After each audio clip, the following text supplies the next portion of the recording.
Assalamualaikum. I hope everyone is doing great. So today we are going to start another topic of barium series, that is barium meal. आपके सामने ये एक image दिखाई गई है, ये सिर्फ आप लोगों के अंडरस्टैंडिंग के लिए दिखाई गई है, ठीक है, कि प्रोसीजर को परफॉर्म कैसे करते हैं। ऑब्वियसली अभी आप लोग डिपार्टमेंट में नहीं जा पा रहे, ठीक है, तो पेशेंट पोजिशनिंग या फिर थोड़ा बहुत आइडिया होना चाहिए कि पेशेंट को हमने खड़ा कैसे किया हुआ है, ठीक है, या उसके लिए हम लोग क्या क्या पोजिशनिंग करते हैं, ठीक है, प्रोसीजर को परफॉर्म करने के लिए। तो ये बेसिक एक आप लोगों के लिए सिर्फ नो हाउ के लिए मैंने डाला है, ठीक है, कि ये आपके पास ऑपरेटिंग कंसोल है। अब हॉस्पिटल्स में ऐसे ऑपरेटिंग कंसोल नहीं होते, क्योंकि अब तो बहुत एडवांस मोडेलिटीज जो हैं, ठीक है, उसमें एडवांसमेंट हो चुकी है, ठीक है, जिसकी वजह से यहाँ अब जो हमारे पास ऑपरेटिंग कंसोल होते हैं उनका सीन ये होता है कि यहाँ पे प्रोटेक्टिव बैरियर लगा होता है आगे, ठीक है, आइदर वो लटका होता है, ठीक है, और उसके पीछे ये सारा हमारा ऑपरेटिंग कंसोल पड़ा हुआ होता है, ठीक है, प्रोटेक्टिव बैरियर के पीछे, और वहाँ पे टेक्नोलॉजिस्ट खड़ा होकर अपना स्कैन परफॉर्म कर रहा होता है, ठीक है। ये बेसिकली आप देख रहे हो कि पेशेंट है वो बेरियम पी ही है, ठीक है, और ये सामने एक्सरे ट्यूब है, ये काउच के ऊपर है, ठीक है, ये फ्लोरोस्कोपिक मॉनिटर है जिसपे आप लोग जैसे जैसे पेशेंट कंट्रास्ट पिएगा तो आपको वहाँ पे साथ साथ शो होने लग जाएगा, ठीक है। अच्छा, कल हम लोगों ने बेरियम सोलो को स्टडी किया था, ठीक है, कि बेरियम सोलो क्या था, उसकी इंडिकेशंस, कॉन्ट्रा इंडिकेशन, उसके प्रोसीजर, टेक्निक, पेशेंट प्रिपरेशन, ठीक है, और एंड पे उसकी कॉम्प्लिकेशंस क्या हो सकती हैं। इसी तरह बेरियम के बाकी जितने प्रोसीजर्स हैं हमने उसके लिए भी यही चीज़ें परफॉर्म कर दी हैं, ठीक है। तो मैंने आप लोगों को कल सिर्फ थ्योरी पढ़ाई थी, लेकिन आप लोगों के लिए साथ साथ क्लिनिकल पॉइंट ऑफ व्यू से भी देखना चीज़ें बहुत ज़रूरी हैं, और बेरियम तो स्टडीज़ वैसे ही बहुत इंपॉर्टेंट है, इसलिए इसकी जो मेन इंडिकेशन है आप लोगों को वो पता होनी चाहिए, ठीक है। आप लोगों के सामने बेरियम सोलो की स्लाइड शो की गई है, नॉर्मल आइडेंटिफिकेशन इसमें दिखाएंगी, यानी आइडेंटिटी आपको कैसे पता चलेगी कि ये बेरियम सोलो टेस्ट है हमारे पास, ठीक है। एग्जामिनर आ सकता है, वो ऑस्ट्री में आपके सामने अगर बेरियम की फिल्म रख देगा तो आपको कैसे पता चलेगा कि ये बेरियम की है, ये मतलब बेरियम एनीमा है, बेरियम फॉलो थ्रू है, स्मॉल बाउल एनीमा है, या बेरियम मील है, क्या है, ठीक है। तो बेरियम सोलो में क्योंकि मेन अंडरस्टैंडिंग इसलिए कहा था कि आपको पता होना चाहिए डिफरेंस। सबसे पहले मैंने आपको बताया था कि बेरियम सोलो में हम क्या चीज देखते हैं, हम फेरेंक्स देखते हैं, ठीक है, एसोफेगस देखते हैं और प्रॉक्सिमल स्टमक देखते हैं, ठीक है, यानी स्टमक का प्रॉक्सिमल पार्ट, लेकिन वो बहुत कम बेरियम सोलो में देख सकते हैं, और हम लोग ट्रेकियोएसोफेजियल जंक्शन भी देखते हैं, ठीक है, बेरियम सोलो में। तो ये आपके सामने एक, ठीक है, फ्लोरोस्कोपिक मॉनिटर से ली गई इमेज शो की गई है, जिसमें बेसिकली अगर ये मैं जूम करके आपको दिखाऊं यहाँ पे, ठीक है, तो आप लोग देख सकते हैं कि यहाँ पे एसोफेगस के आसपास की मार्किंग उन्होंने आप लोगों को हाईलाइट करके बताई, जैसे एओर्टिक आर्च कहाँ पे है, लेफ्ट मेन ब्रोंकस, लेफ्ट आर्टियम। अब क्योंकि बेरियम सोलो है, बेरियम सोलो की भी बात कर रहे हैं, ठीक है, बेरियम सोलो में आप लोगों ने फेरिंग्स देखना होता है, एसोफेगस देखना होता है, ठीक है। तो आप लोगों को जैसे आपने पेशेंट को कंट्रास्ट किया तो उसका जो फेरिंग्स है और एसोफेगस है वो इतना जबरदस्त किस्म का हाईलाइट हो जाएगा, वो आगे मैं इमेज में दिखाऊंगी। तो अगर आपके सामने कोई एक्सरे फिल्म रख देता है और कहता है ये बेरियम सोलो है कि बेरियम फॉलो थ्रू है, ठीक है, तो आप बेरियम सोलो को फौरन देख के आइडेंटिफाई कर लोगे ये बेरियम सोलो है, क्योंकि इसमें आपका एसोफेगस जो है प्रॉपर्ली हाईलाइट हुआ है। वो मैं आपको नेक्स्ट इमेज में दिखाती हूँ। अच्छा, ये आपके पास है बेरियम सोलो, ठीक है। बेरियम सोलो की जब मैंने कल टेक्निक पढ़ाई थी उसमें मैंने बताया था कि हम डिफरेंट व्यूज देते हैं, कहीं पे एपी व्यू था, लैटरल था, राइट एंटीरियर ऑब्लिक था, लेफ्ट पोस्टीरियर ऑब्लिक था। आज उसकी मैंने इमेजेस आपके सामने शो की हैं, ठीक है, ताकि अगर आपको कोई दिखाए और आपसे पूछे कि ये कौन सा प्रोसीजर है तो आप विद इन अ सेकंड बता सको, ठीक है। लेकिन आपको पता कैसे चलेगा कि ये बेरियम सोलो है, क्योंकि ये देखो आपके सामने जो इमेज है इसमें आपका जो एसोफेगस है, ठीक है, वो एक लॉन्ग एलिंगेटेड ट्यूब होती है ना, ठीक है, जो बेसिकली आपके एसोफेगस को आपके स्टमक के साथ कनेक्ट कर रही होती है। सॉरी, फेरिंग से आपके एसोफेगस या आपके एसोफेगस एक ऐसी लॉन्ग ट्यूब है जो आपके माउथ को आपके स्टमक के साथ कनेक्ट कर रही होती है, ठीक है। तो आप इजीली आइडेंटिफाई कर लोगे कि बेरियम सोलो में आपके पास यहाँ पे ये जो आपका एसोफेगस है, ये जो लॉन्ग ट्यूब है, ये प्रॉपर्ली हाईलाइट होगी, यानी कोई भी आप व्यू ले लोगे ना बेरियम सोलो में तो उसमें आपके पास जो आपके पास एसोफेगस है वो हाईलाइट होगा। ये देखो, ये लेफ्ट इंटीरियर ऑब्लिक पोजीशन दिखाई गई, लेकिन इसमें अगर आप देखो ये जहाँ जहाँ एरो जा रहा है उधर काइंडली आप लोग देखो कि ये देखो, ये यहाँ पे भी आपके पास एसोफेगस हाईलाइट हुई हुई है, ठीक है। फिर राइट एंटीरियर ऑब्लिक पोजीशन आती है, इसमें आपके पास ये देखो आपकी ये जो एसोफेगस है ये कितनी जबरदस्त किस्म की हाईलाइट हुई है, देखो कि up to the fundus of the stomach ये भी हाईलाइट हुआ हुआ है, ठीक है। तो क्योंकि fundus of the stomach first part होता है आपके, ठीक है, स्टमक का प्रॉक्सिमल पार्ट होता है, इसलिए हम वो भी बेरियम सोलो में देखते हैं तो वो भी हाईलाइट हुआ हुआ नजर आता है। लेकिन अगर ना भी नजर आए तो आपको एसोफेगस जो है वो तो क्लियरली विजिबल हो रहा है ना, ठीक है, वो आपने याद रखना है। ये फिल्म आप लोगों ने बहुत अच्छी तरह देखनी है प्लीज, ठीक है। उसके बाद आपके पास एसोफेगोगैस्ट्रिक जंक्शन भी होता है, जिसको आप एसोफिजियो गैस्ट्रिक जंक्शन भी कह सकते हो, ठीक है। यानी आपका जो स्टमक और एसोफेगस का जंक्शन है, ठीक है, जिसको हम कार्डिक ओरिफिस भी कहते हैं, बेसिकली वो भी हमारे पास बेरियम सोलो में विजिबल होता है, ठीक है। उसके बाद अच्छा, अगर आपके सामने मैं एक सिनेरियो रख दूं फॉर इंस्टेंस, ठीक है, और मैं आपसे पूछूं कि जी ये कौन सी फिल्म है किसी एक भी बच्चे से, तो अगर मैं, ठीक है, बेरियम सोलो फॉर एग्जांपल यहाँ पे ना लिखा हुआ होता, मैं आपसे पूछती write down the name of the procedure, मैं आप लोगों के ऑप्शन में ये लिखा दूं, ठीक है, तो आपको कैसे पता चलेगा? अभी मैं सिर्फ व्यू नहीं पूछ रही, मैं सिर्फ पूछ रही हूँ प्रोसीजर का नाम बताना, तो आपको कैसे पता चलेगा कि ये कौन सा प्रोसीजर है? आप फौरन देखोगे कि जी हमारे पास एसोफेगस है, ये देखो वो तो बहुत जबरदस्त किस्म की हाईलाइट हुई है, ये देखो यहाँ पे भी और यहाँ पे भी, तो आपको फौरन पता चल जाएगा कि ये बेरियम सोलो और लैटरल पोजीशन में लिया गया है। ये देखो ना, ये आपके पास एसोफेगस है, ये प्रॉपर्ली हाईलाइट हुआ है, ठीक है।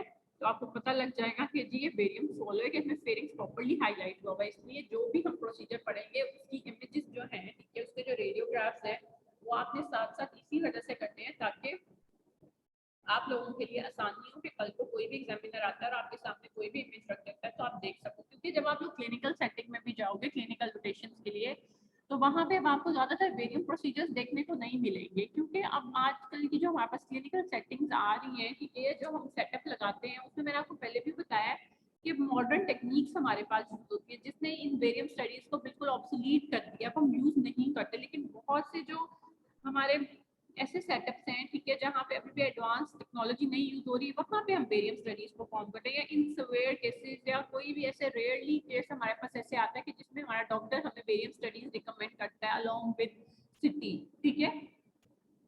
तो ये सारा बेरियम सोलो का था जो हमने प्रीवियसली पढ़ा था, और आज वाला सारा मिलाकर जो ये मैंने इमेजेस दिखाई हैं सिर्फ बेरियम सोलो की थी, ठीक है। अच्छा, now moving on to the today's topic that is barium meal, ठीक है। अच्छा, बेरियम मील से भी जाने से पहले, ठीक है, सबसे पहले बेरियम सोलो और बेरियम मील का डिफरेंस पता होना चाहिए। बेरियम सोलो और बेरियम मील दोनों जी, ठीक है, ये आपके पास अपर जीआई स्टडी होती है। अपर जीआई स्टडी मींस आप इसको स्टमक तक पढ़ते हो, ठीक है। बेरियम जो सोलो है उसमें आप फेरेंक्स, एसोफेगस और mostly proximal part of the stomach देखते हो, ठीक है, यानी अप टू द फंडस तक देखते हो बेरियम सोलो में। और बेरियम मील क्या होता है? बेरियम मील में बेसिकली आप distal part of the esophagus, stomach और first part of your duodenum देखते हो, ठीक है। Duodenum basically first part of your small intestine है या स्मॉल बाउल है, ठीक है। तो अगर आपसे कोई पूछ ले कि बेरियम सोलो और बेरियम मील में डिफरेंस क्या है, तो आप इजीली बता दोगे कि बेरियम सोलो में जी हम फेरेंक्स, एसोफेगस और प्रॉक्सिमल स्टमक देखते हैं, जबकि हमारे पास बेरियम मील में क्या होता है कि हम उसमें लोअर एसोफेगस या डिस्टल एसोफेगस देखते हैं, स्टमक देखते हैं या स्मॉल बाउल देखते हैं। स्मॉल बाउल को हम स्मॉल इंटेस्टाइन भी कह सकते हैं, ठीक है। स्मॉल इंटेस्टाइन हम पूरी नहीं देखते, बस up to the first part देखते हैं, यानी ड्यूडेनम तक देखते हैं हम उसको, ठीक है। दोनों का ये डिफरेंस है, दोनों हैं अपर जीआईटी स्टडी, ठीक है, अपर जीआई स्टडीज हैं, लेकिन ये दो इनमें डिफरेंस है। तो अगर आपसे कोई पूछे तो अब ये चीज आपको फिंगर टिप्स पे याद होनी चाहिए, क्योंकि अगर आप दोनों का कंपैरिजन आप करोगे तो ही आपके लिए बेटर अंडरस्टैंडिंग होगी इन प्रोसीजर्स की, वरना आप नहीं कर सकोगे। अच्छा, अब ये एक केस स्टडी आपके सामने प्रेजेंट की गई है। अगर आपको एमसीक्यूज आए सिनेरियो बेस्ड, तो आपको ऐसे भी एमसीक्यू सिनेरियो बेस्ड आ सकते हैं, एससीक्यूज भी आपको ऐसे ही आते हैं बेरियम से रिलेटेड, ठीक है। तो ये एक सिनेरियो आपके सामने दिया गया है, ये हम बेरियम मील स्टार्ट करने लगे हैं, तो हम सिनेरियो से ही स्टार्ट करते हैं कि mister Jones is a 45-year-old male who presents to your clinic with epigastric abdominal pain, ठीक है, 2 हफ्ते से उसको persistent पेन है और वो बता रहा है कि बर्निंग पेन है, ठीक है, उसको हर वक्त जो सेंसेशन है वो उधर फील हो रही है, ठीक है, और दैट इज नॉन रेडिएटिंग, यानी किसी और रीजन में वो रेडिएट नहीं कर रही, ठीक है, सिर्फ एक स्पेसिफिक एरिया पे है। और वो जब कुछ खाता है तो उसके बाद उसकी कंडीशन जो है या जो पेन है वो वर्सन हो जाता है, ठीक है। उसने एंटासिड्स भी ली है, लेकिन उससे इसको थोड़ा बहुत आराम आया वक्ती तौर पे, जिस टाइम मेडिसिन लिया है तो वक्ती तौर पे आराम आता है, लेकिन उसके बावजूद भी वो अच्छा उसको आराम नहीं आ रहा। तो ऐसे में आपने क्या करना है, सबसे पहले कोई भी प्रोसीजर जब हम पढ़ रहे हैं तो उसके लिए ज़रूरी है कि हम उसकी इंडिकेशंस को अच्छी तरह पढ़ें, क्योंकि जब हम इंडिकेशंस हमें अच्छी तरह पता होंगी तभी तो हमारे सामने अगर कोई सिनेरियो आएगा इस किस्म का तो हम फौरन आइडेंटिफाई कर लेंगे। अच्छा तो एपिगेस्ट्रिक एब्डोमिनल पेन है, 2 हफ्तों से है, बर्निंग पेन है, अच्छा और नॉन रेडिएटिंग पेन है, तो इसका मतलब ये 3 इंडिकेशन आ रही हैं। तो जब हमें हर प्रोसीजर की इंडिकेशन पता होगी तभी हम डिफरेंशियली उसको आइडेंटिफाई कर सकेंगे, डायग्नोज कर सकेंगे कि जी हमने आगे क्या करना है। इसलिए जो भी प्रोसीजर पढ़ना है जब भी उसको पढ़ोगे उसके लिए उसकी इंडिकेशन बहुत जरूरी है। यानी इंडिकेशन का मतलब ये होता है कि किस कंडीशन में हम करेंगे, यानी पेशेंट अगर इन साइन एंड सिम्टम्स के साथ आ रहा है तो हम ये प्रोसीजर परफॉर्म करते हैं। ठीक है, आपने अपनी तरफ से हिस्ट्री लेनी है पेशेंट की डिटेल, ठीक है, फिजिकल एग्जाम करना है, एब्डोमिनल एग्जामिनेशन करना है। अच्छा जी आपने क्या डायग्नोसिस हुई, पेप्टिक अल्सर निकल आया, ठीक है। तो अब हमारे पास नेक्स्ट स्टेप क्या होगा, पेप्टिक अल्सर के केस में हम लोग करेंगे बेरियम मील स्टडी परफॉर्म। ठीक है, सबसे पहले बेरियम मील होता क्या है, basically it is a type of X ray fluoroscopy. ठीक है जी, क्योंकि मैंने आपको बताया ये सारी फ्लोरोस्कोपिक स्टडी होती है। ठीक है, इसमें basically you will study your gastroesophageal junction, stomach and duodenal एब्नॉर्मैलिटीज।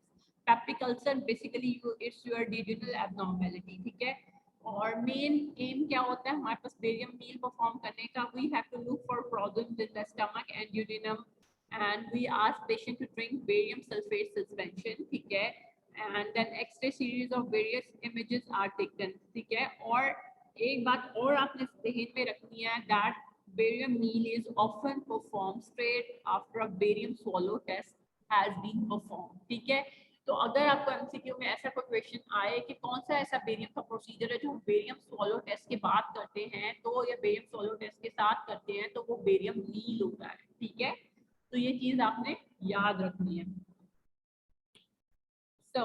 ये अब जाहिर बात है, अब आपको कैसे पता चलेगा कि बेरियम मील है। ठीक है, तो उसके लिए आपको मेन इंडिकेशन उसकी पता होनी चाहिए। देखो ये आपके सामने एक इमेज शो किया गया है, उसमें बाकायदा मार्किंग्स भी हैं सारी। ठीक है, इसमें आपके पास डिस्टल एसोफेगस दिखाया गया है। ठीक है, कि अगर कंट्रास्ट दिया हुआ है तो देखो एसोफेगस हाईलाइट है और पूरा स्टमक का पार्ट कितना जबरदस्त किस्म का हाईलाइट हो रहा है। ठीक है, ये जहाँ पे मेरा एरो जा रहा है ना ये इंटेस्टाइन है, इसको भी छोड़ दो फिलहाल हमने। ठीक है, पूरी इंटेस्टाइन नहीं देखनी होती बेरियम मील में, मैंने पहले भी बताया हम सिर्फ first part of the your small bowel हम स्टडी करते हैं।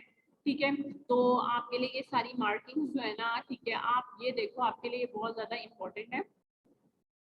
ठीक है, कि अगर आपके सामने कोई फॉर इंस्टेंस ये मार्किंग्स नहीं है, आपके सामने मार्किंग्स नहीं लिखी हुई, ये ABCD मार्क नहीं किया, वो सिर्फ ये एक इमेज आपके सामने रख दी गई और पूछा गया कि ये कौन सा प्रोसीजर परफॉर्म किया है, तो विद इन अ सेकंड आपको गेस करना होगा कि जी ये बेरियम मील है। आपको कैसे पता चला, अगर एग्जामिनर फॉर एग्जांपल ऑस्पी ले लिया, ऑस्पी में तो वो नहीं पूछेगा, लेकिन अगर वो वाई मार्क पूछेगा कि सेकंड स्टेशन पे रखा गया इमेज कौन सा था, आप कहोगे बेरियम मील था, तो वो पूछेगा कि आपको कैसे पता चला कि ये बेरियम मील था, तो आप बताओगे कि जी उसमें डिस्टल एसोफेगस हाईलाइट था, तो वो तो मेन इंडिकेशन ही बेरियम मील की है ना, कि बेरियम मील में हम लोग lower part of the oesophagus देखते हैं और बाकी up to the first part of our small intestine हम स्टडी करते हैं। ठीक है, तो इसीलिए जो भी प्रोसीजर पढ़ेंगे उसकी मेन इंडिकेशन लाजमी है आप लोगों के लिए। ठीक है, आज का प्रोसीजर मैं आप लोगों को थोड़ा सा पढ़ाऊंगी, क्योंकि थोड़ा पढ़ाने का मकसद ये है कि आप लोग साथ साथ कवर कर सको। ठीक है, तो ये भी बेसिकली आपके सामने बेरियम मील की एक दिखाई गई है। ठीक है, अगर आप देख लो कि इसमें बेसिकली आपका स्टमक के जो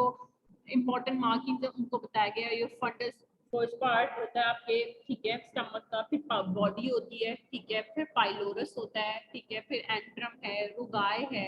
रुगाय बेसिकली म्यूकोजल फोल्ड्स है, जिस वक्त आपका स्टमक एम्प्टी होता है, ठीक है, तो वो लाइनिंग या कर्व्स बनने लग जाते हैं जिनको हम म्यूकोजल फोल्ड्स कहते हैं। ठीक है, तो ये ड्यूडिनम दिखाया गया है। बेसिकली हम फर्स्ट पार्ट ही देखते हैं स्मॉल इंटेस्टाइन का जो ड्यूडिनम होता है, तो ड्यूडिनम का हमें पता चाहिए ड्यूडिनल गैप कहाँ पे है। ठीक है, अच्छा जी ड्यूडिनल बल्ब कहाँ पे है, डिसेंडिंग पोर्शन कौन सा है, सेंडिंग पोर्शन कौन सा है ड्यूडिनम का, क्योंकि डिसेंडिंग ड्यूडिनम में सेंडिंग एंड डिसेंडिंग पार्ट्स भी होते हैं ना। ठीक है, ये lesser curvature of your stomach है। ठीक है, तो ये मेन इंडिकेशंस है। अच्छा ठीक है, आज के लिए आई थिंक इतना काफी है, क्योंकि आप लोग साथ साथ कवर करोगे तो वो ज्यादा बेहतर है। दोनों में डिफरेंस पता होगा, ठीक है, दोनों को बुक से स्टडी करोगे तो ज़्यादा आसानी होगी, ठीक है। इंशाल्लाह बेरियम मील को कल वाले लेक्चर में हम फिर थोरोली रीड करेंगे और फिर मैं बताऊंगी। अभी आज के लिए इसको साथ साथ आप कवर करोगे, ठीक है। ओके, टेक केयर, अल्लाह हाफिज़।